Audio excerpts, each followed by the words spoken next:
Perkenalkan,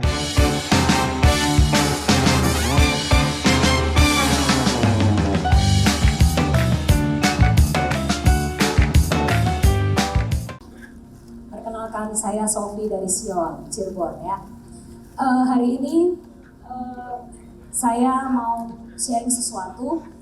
Waktu saya berdoa sama Tuhan tentang kelas True Worshipper ini, lalu saya mendapat sebuah tema dari Tuhan yang judulnya tentang self healing. Nah, terus saya nanya ke Tuhan, ini nggak salah, ini bukan kelas inner healing masalahnya. Ya kan, ini kan semua daftar apa ini? True Worshipper kan. Tapi kenapa di hati saya Tuhan berbicara, kamu coba telusuri tentang yang namanya self healing atau menyembuhkan diri kita sendiri. Nah, terus saya akhirnya menurut sama Tuhan. Oke Tuhan, saya persiapkan hari ini tentang self healing. Bagaimana kita mendiagnosa hidup kita dan akhirnya mengobati akan hidup kita. Nah, tapi sebelumnya saya dapat konfirmasi tadi pagi, saudara.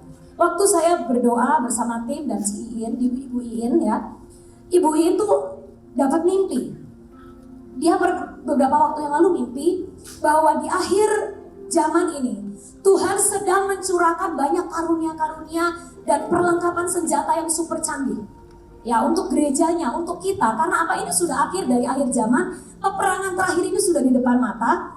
Jadi semakin mendekati akhir, iblis akan bekerja berkali-kali lipat dan Tuhan harus memberikan perlengkapan senjata yang canggih untuk kita menghadapi. Ya. Tapi di mimpinya Bu In itu, si iblis itu rapat ceritanya. Dia ngomong, senjata yang Tuhan sedang turunkan akhir-akhir ini kepada jemaatnya, gerejanya yang mau menangkap, itu senjatanya tidak bisa dikalahkan. Karunianya akan sangat hebat, sign and wonder-nya akan sangat hebat, tembok perlindungannya akan sangat hebat.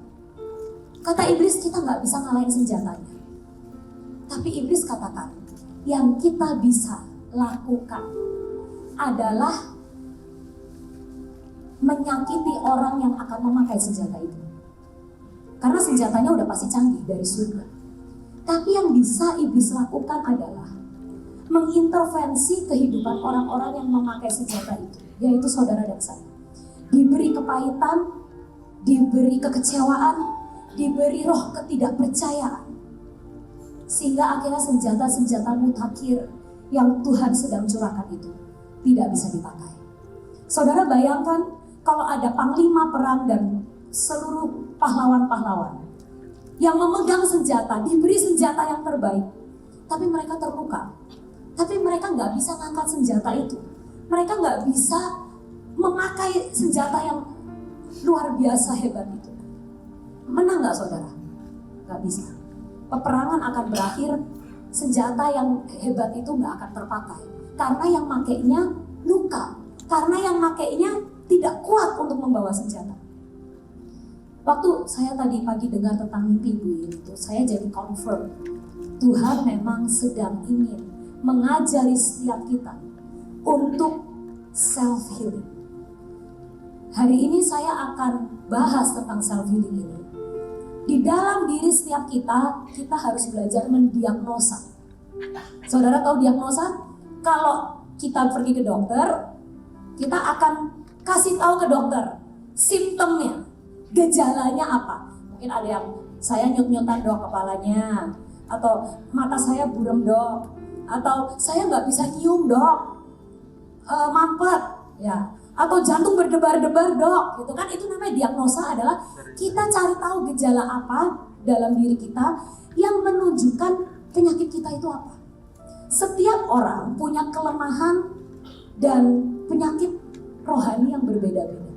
Tapi cara kita mendiagnosa bisa seperti penyakit jasmani, gejalanya itu selalu ada. Nah, gejala itu yang akan membawa kita bisa mendefinisikan penyakit kita apa. Sebenarnya hal yang penting adalah kenapa sih kok harus mendiagnosa segala tentang penyakit kita. Karena ada banyak kejadian di firman Tuhan di Alkitab. Orang yang gagal mengobati penyakit rohaninya, hubungannya bermasalah dengan Tuhan. Saya katakan sekali lagi, orang yang gagal mengobati penyakit rohaninya, dia akan punya hubungan yang gagal dengan Tuhan. Pertama. Dan yang kedua, mereka menjadi tidak sensitif terhadap keinginan Tuhan. Ada dua hal yang sangat merugikan kita kalau kita tidak pernah mengobati penyakit dalam hidup kita ini. Mengenali aja enggak, apalagi mengobati. Makanya hari ini, saya rindu kita sebagai penyembah-penyembah. Kita harus teliti penyakit apa yang ada dalam hidup kita yang harus hari ini juga dibereskan. Supaya hal itu tidak merusak kualitas penyembahan kita. Supaya hal dan penyakit itu tidak membuat kita menjadi gak sensitif sama Tuhan dan kerinduan Tuhan. Dan yang terlebih lagi, biar tidak ada noda di dalam penyembahan kita kepada Tuhan. Saya akan berikan berbagai contoh di dalam Alkitab tentang orang-orang yang gagal untuk mengobati setiap luka, setiap kepahitan, setiap penyakit. Ya. Nah, tapi sembari saya mengupas tentang tokoh-tokoh ini, tugas kita semua di sini adalah mendiagnosa.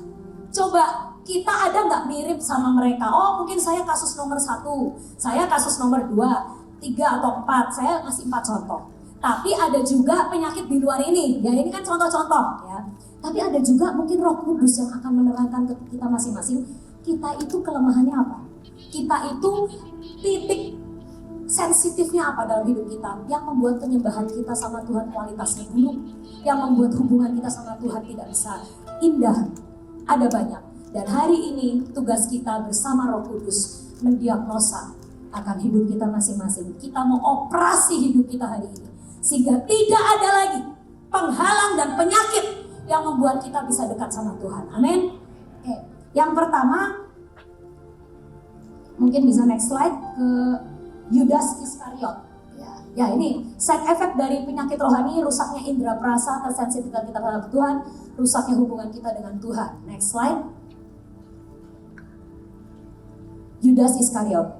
Mungkin saudara bisa catat ayatnya. Ya, saya ingin saudara nanti membaca ayatnya. Yudas Iskariot itu adalah orang yang dekat sama Tuhan, hidup sama Tuhan, makan bersama Tuhan, jalan bersama Tuhan 3,5 tahun. Pagi, siang, malam ketemu Yesus. Karena dia adalah 12 murid intinya Yesus. Tapi dia punya satu penyakit. Yaitu apa? Cinta uang. Di dalam ayatnya, Yohanes 12 ayat 3-8, nanti saudara bisa baca, dikatakan ada satu kejadian yang sangat mendefinisikan penyakit Yudas Iskariot. Yaitu apa? Saat ada seorang murid perempuan Yesus yang penuh dengan dosa. Suatu hari dia itu datang tersungkur di kaki Yesus, memecahkan minyak narwastu, mengurapi kaki Yesus, menyekanya dengan rambutnya dan dengan air matanya. Yang Yudas Iskariot katakan nomor 1 adalah apa? Pemborosan. Padahal kalau saudara tahu arti memecahkan minyak narwastu, ternyata minyak narwastu itu adalah minyak yang dimiliki oleh setiap gadis di Israel, yang dia hanya pecahkan untuk orang yang dia cintai. Jadi minyak narwastu itu gak sembarangan dipecahin gitu aja iseng, enggak. Jadi tiap gadis di Israel itu punya sebotol minyak narwastu, dan tutupnya itu nyambung sama botolnya. Bukan yang bisa dibuka, ditutup, dibuka, ditutup, enggak. Jadi seal dari botol itu adalah keramik itu sendiri. Jadi kalau mau dipecahkan hanya sekali seumur hidup, dia pecahkan, dituangkan, dan that's it. Kepada orang yang paling dia cintai, kepada calon suami atau kepada ayahnya yang meninggal. Jadi sebenarnya apa yang perempuan ini lakukan itu adalah perbuatan cinta yang gak lazim. Dia berkata, Yesus hanya engkau kekasihku satu-satunya dalam hidup ini. Itu arti penuangan minyak narwastu. Tapi apa yang Yudas katakan waktu dia lihat itu, dia ngomong, ini pemborosan. Simptomnya adalah saat engkau mulai mencintai uang di atas segalanya, engkau gak bisa merasakan lagi yang namanya cinta kepada Tuhan. Semua yang kita lihat, kita gak bisa rasain cinta lagi. Kita cuma bisa mikir, oh ini pemborosan. Bikin KKR, biayanya ratusan juta. Bikin ini, harganya, bikin jubah harganya puluhan juta. Betapa borosnya. Kan bisa itu uangnya dibagi-bagikan ke orang miskin, persis kayak Yudas. Yudas berkata, kan duitnya daripada dihamburkan di kaki Yesus, lebih baik dibagi-bagikan kepada janda dan orang-orang miskin. Padahal diterangkan, itu bukan itu maksud Yudas. Karena dia cinta dengan nilai uangnya. Dia gak bisa lihat perbuatan tulus cinta akan Tuhan. Nah, saudara, ada dari kita yang mungkin terikat sama dosa ini. Semua pengikutan kita sama Tuhan dinilainya pakai uang. Semua pengikutan kita akan Tuhan dinilainya pakai nilai. Tuhan katakan, kalau ini penyakit kita dan tidak disembuhkan, kita akan berakhir seperti Yudas. Apa kejadian anfal yang menyerang Yudas karena dia gak beresin penyakitnya? Dia menyerahkan Yesus untuk 30 keping perak. Dia menjual Tuhannya. Buat saudara yang tidak punya penyakit ini, buat saudara yang gak punya penyakit mata duitan gitu ya, ini mungkin suatu hal yang bodoh. Kok bisa ya nyerahin Yesus demi uang? Tapi kalau orang yang punya penyakit ini gak bisa, kalau gak dibereskan dia akan berakhir seperti Yudas, menjual Yesus untuk materi. Kalau kita gak beresin, kita akan berakhir seperti Yudas. Jadi hari ini setiap saudara mungkin ada yang, iya ya aku kok sering ya kalau ngelihat jubah bagus, ngelihat KKR, aku jangan dipikirin gila ini habisnya berapa duit, gila ini kok hambur-hambur. Yang punya pikiran seperti itu simptom, gejala bahwa engkau menilai cintamu kepada Tuhan semua dinilai pakai duit, semua dinilai pakai materi. Nah ini kita belajar, kalau selama kita gak perhatikan ini, nanti penyakit itu terus numpuk sampai akhirnya kita berakhir seperti Yudas. Jangan sampai ya. Yang kedua, kita belajar ada penyakit yang kedua itu dari Simon Petrus.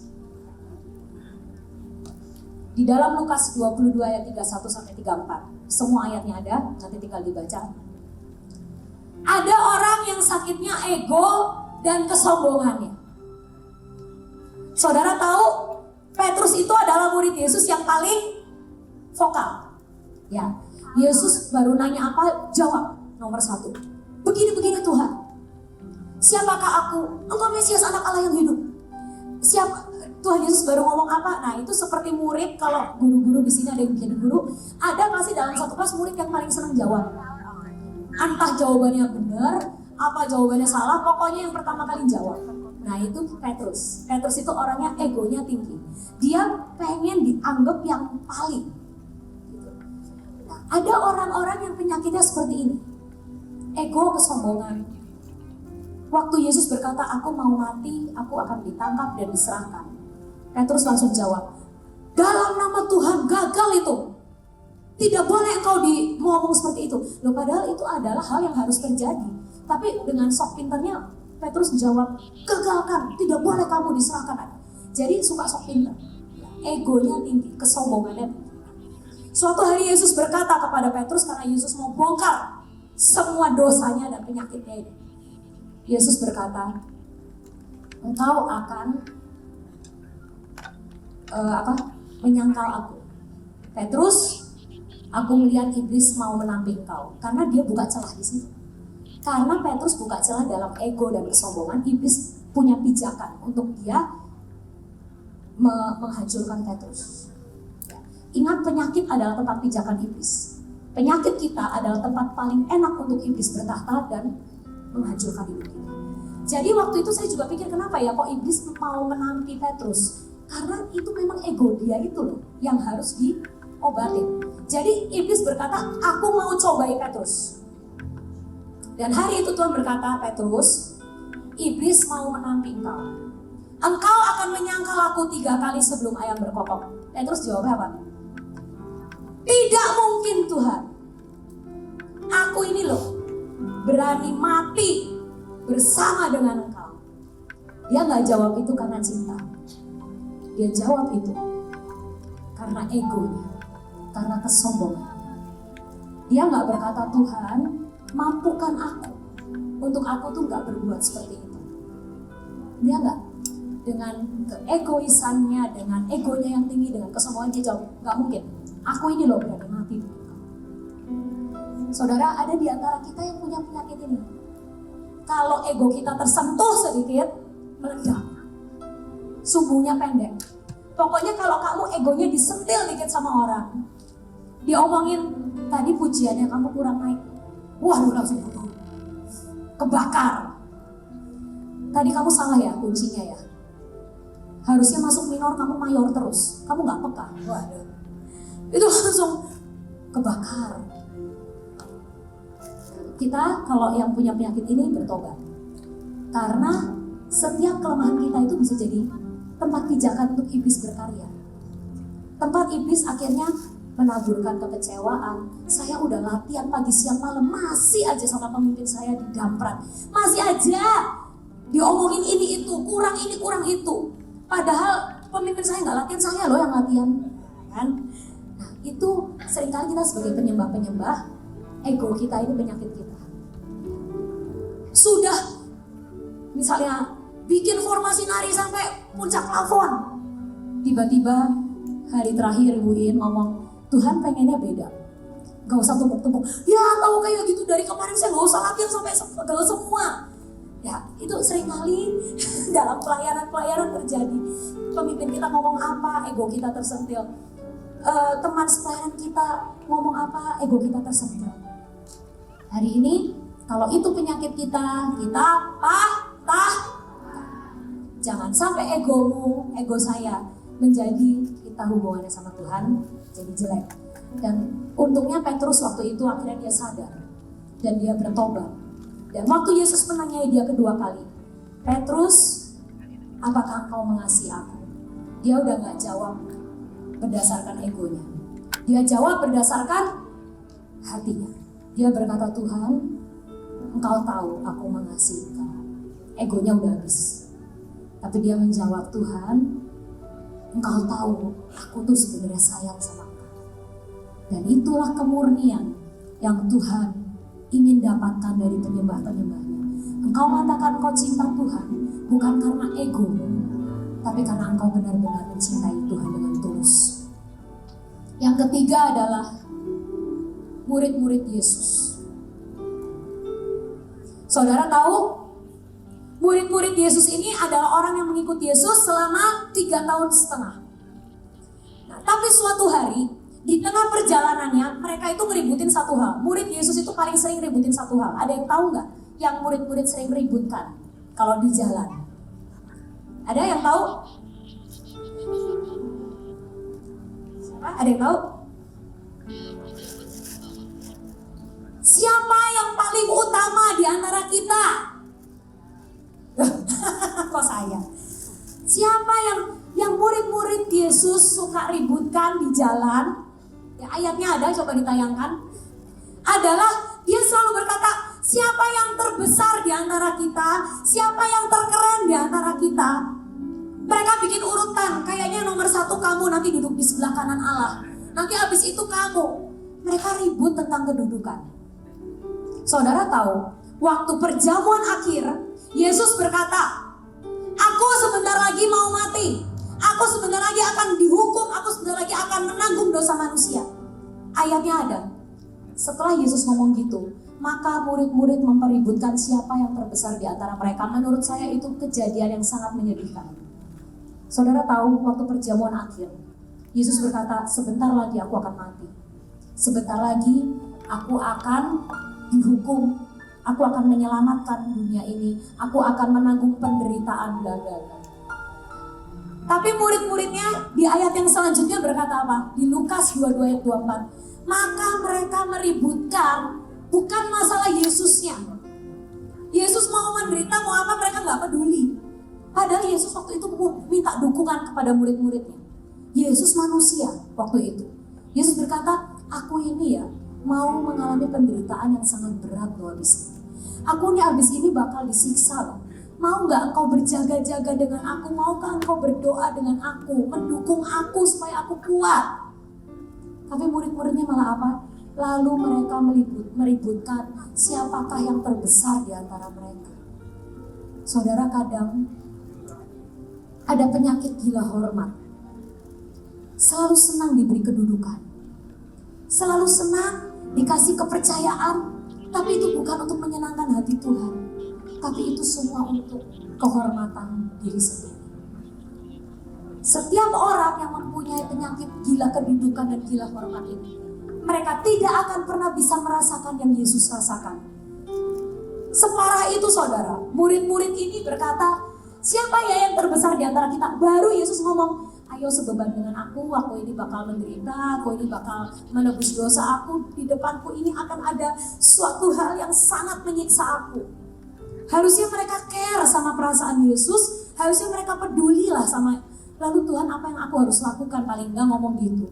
Tapi di dalam Lukas dikatakan, lalu mereka meributkan siapa yang terbesar di antara mereka. Jangan sampai kita penyembah-penyembah Tuhan gak bisa memahami perasaan Yesus. Ada penyakit yang keempat, yaitu penyakitnya Marta. Next slide. Marta. Marta itu adalah orang yang apa? Control spirit. Control freak. Waktu Yesus dan murid-muridnya datang, Marta berkata apa? Siapkan makanan. Siapkan semuanya. Siapkan ini dan itu. Pokoknya semua harus makan enak. Pokoknya semua harus dapat yang terbaik. Salah nggak? Nggak salah. Tapi karena control freaknya itu melebihi, terlalu berlebihan, sampai dia tidak bisa melihat yang Yesus inginkan. Ini banyak terjadi dalam pelayan-pelayan Tuhan. Kita ini. Kita saat ada acara tertentu, kita akan mikirin apa? Aransemennya kayak gimana? Tarian, pembagiannya gimana nanti? Gayanya kayak apa narinya? Formasinya seperti apa? Salah nggak? Nggak salah. Kalau nggak ada formasi ya kalang kabut semuanya, ya kan? Tapi Tuhan berkata jangan kamu sampai terkena yang namanya control spirit atau control freak, sampai kamu gak bisa ngenalin keinginan Tuhan lagi. Seperti waktu Maria memilih bagian yang terbaik, Maria duduk dekat kaki Yesus, ngobrol heart to heart sama Yesus. Marta ngomong itu sebagai buang waktu. Kenapa Tuhan? Maria duduk-duduk ngobrol-ngobrol sama engkau, gak bantuin aku di dapur, gak bantuin bikin persiapan makanan yang begitu banyak, muridmu ada 12. Aku harus nyapir supaya dapurnya cepat selesai, supaya kau cepat makan, supaya kau begini, kau begitu. Dia gak bisa lagi, matanya buta oleh kontrol spiritnya itu. Sampai dia gak bisa lihat yang Yesus inginkan itu apa, yang Yesus rindukan itu apa. Seringkali kita sebagai pelayan Tuhan, kita pengen semua kelihatan sangat rapi. Kita pengen semua kelihatan sangat perfect. Supaya pemimpin kita gak marah sama kita. Supaya jangan sampai kalau aku lagi main musik, jangan sampai diomong gak naik. Waduh, pokoknya saya harus rapi, harus bagus mainnya, harus. Tapi itu, kalau itu sampai yang menjadi yang terutama, dan kita putus hubungan dengan Tuhan, kita gak lagi nanya Tuhan yang Tuhan mau, maka itu akan berakhir Yesus menegur Marta. Tuhan berkata, semua kerepotanmu itu gak penting, semua aransemenmu jadi gak penting, semua kesibukanmu jadi gak penting, karena Maria milih yang terbaik. Maria ngerti hatiku. Hari ini kita punya penyakit yang berbeda-beda. Saya mau kasih tahu penyakit saya. Sekarang saya nggak bahas tentang tokoh-tokoh ini.